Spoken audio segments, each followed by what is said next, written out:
तो हम लोग बातचीत कर रहे हैं नीलकंठ मिश्रा जी से, जो क्रेडिट स्विस के मैनेजिंग डायरेक्टर हैं। नीलकंठ जी, इस वक्त भारतीय बाजारों में आपका अप्रोच क्या है? क्योंकि आप मान रहे हैं कि एक लंबा टाइम करेक्शन हो गया, लेकिन कुछ ना कुछ तो करेंगे ही। अब खाली तो बैठते नहीं आजकल लोग।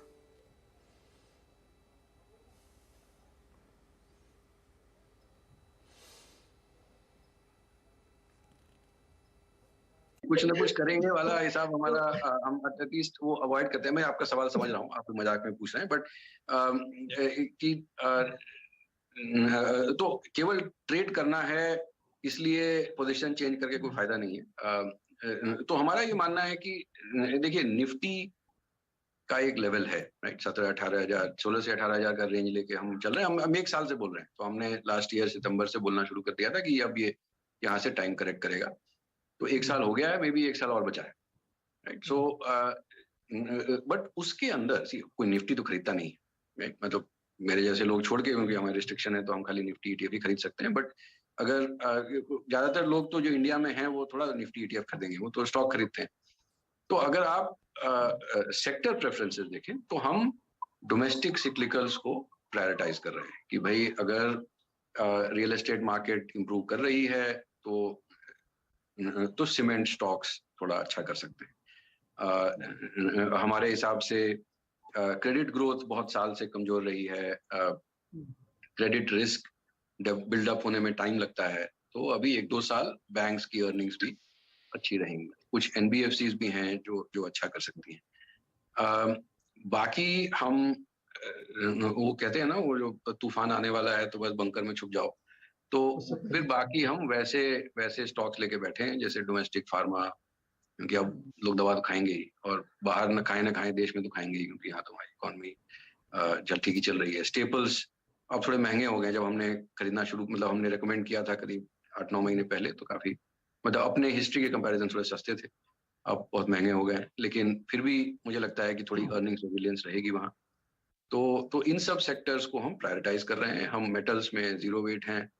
हमें लगता है कि आईटी सर्विसेज में डिमांड वीकनेस अभी आनी शुरू नहीं हुई है, क्योंकि आप देखें अगर यूएस का अनएम्प्लॉयमेंट अभी भी 3.5% है, यूएस की इकोनॉमी तो अभी भी हॉट है। तो अगर आपका प्राइमरी एक्सपोजर वही है तो आपका बिजनेस फंडामेंटल तो वही रहेगा ना, मतलब अभी तो कमजोर होना शुरू नहीं हुआ है। बट जो फेड का इंटेंशन है वो तो यही है कि इकोनॉमी को स्लो करना है, क्योंकि इन्फ्लेशन गिराना है। तो वो कभी ना कभी तो बिजनेस स्लो होगा। तो जब वो स्लो होगा, जब वो प्राइसिंग होने लगेगा, तब हम आईटी सर्विसेज भी कंस्ट्रक्टिव होंगे, बट अभी हम लोग अंडरवेट है। सेक्टर्स है, लेकिन एक सेक्टर जिसपे बहुत लोगों को ध्यान है वो है रियल एस्टेट, और इसमें बहुत तेज़ी है। और इसको प्ले करने के कई तरीके भी हो सकते हैं कि आप हाउसिंग फाइनेंस के थ्रू, होम इम्प्रूवमेंट के थ्रू, या डायरेक्ट रियल एस्टेट भी ले सकते हैं। लेकिन एक समस्या है इसमें सर। समस्या ये है कि कोई पैन इंडिया प्लेयर है नहीं जेन्युइनली, ज़्यादातर रीजनल प्लेयर्स हैं। तो अगर रियल एस्टेट प्ले करना है तो फिर चुनाव कैसे किया जाए, स्टॉक कैसे सिलेक्ट किया जाए? नहीं, यही बड़ी समस्या होती है कि जब आप मैक्रो रिसर्च कर लें, आपको लगे कि भाई ये तो चलने वाला है, लेकिन अब स्टॉक क्या खरीदें। तो और ये पोर्टफोलियो मैनेजर्स के साथ भी बहुत बड़ा रिस्क होता है कि आपने सेक्टर तो सही पकड़ लिया, बट उस सेक्टर में गलत स्टॉक्स पकड़ लिए। तो तो ये समस्या है। इसका कोई आसान समाधान नहीं है।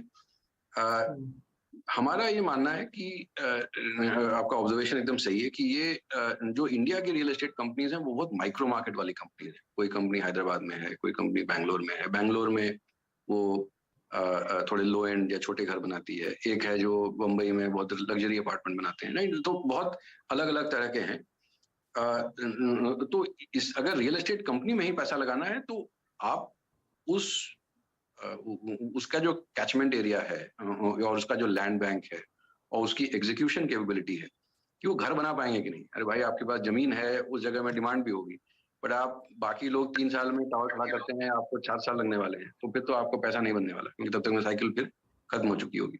तो इसलिए मुझे लगता है कि इस तरह के इन्वेस्टमेंट्स में आपको वो माइक्रो मार्केट, तो मैक्रो से उठ के आपको माइक्रो में जाके कि भाई इस XYZ एरिया, इस शहर में या इसका लैंड बैंक है, वहां पे क्या होने वाला है। बिकॉज फाइनली आप देखें, बड़ी से बड़ी रियल एस्टेट कंपनी का भी वो क्वार्टरली डिस्क्लोजर में वो 5-6 प्रोजेक्ट्स में ही उनके घर बिक रहे होते हैं।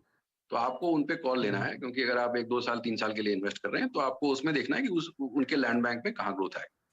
बट हमारा प्रेफरेंस जनरली होता है मैक्रो पे करना, कि उसमें आप मॉर्गेज फाइनेंशियल, जैसे आपने भी कहा, आप सीमेंट देख लें, आप टाइल्स देख लें, आप बाकी कंस्ट्रक्शन मटेरियल्स देख लें, और 1-2 साल बाद फिर वो जो फिनिशिंग होती है घर की, वो केबल लगते हैं, पंखे लगते हैं, तो वो सब फिर वो लगना शुरू होता है।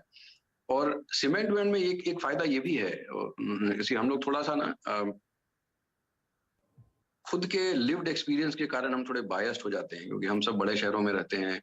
हमें लगता है कि पूरी दुनिया जो है टावर्स में रहती है, जो टावर्स में नहीं रहती है। एक्चुअली इंडिया में 0.7% ऑफ हाउसेज वो ऐसे बिल्डिंग्स में है जहाँ पे 10 स्टोरी से ज्यादा फ्लोर्स हैं। 0.7%।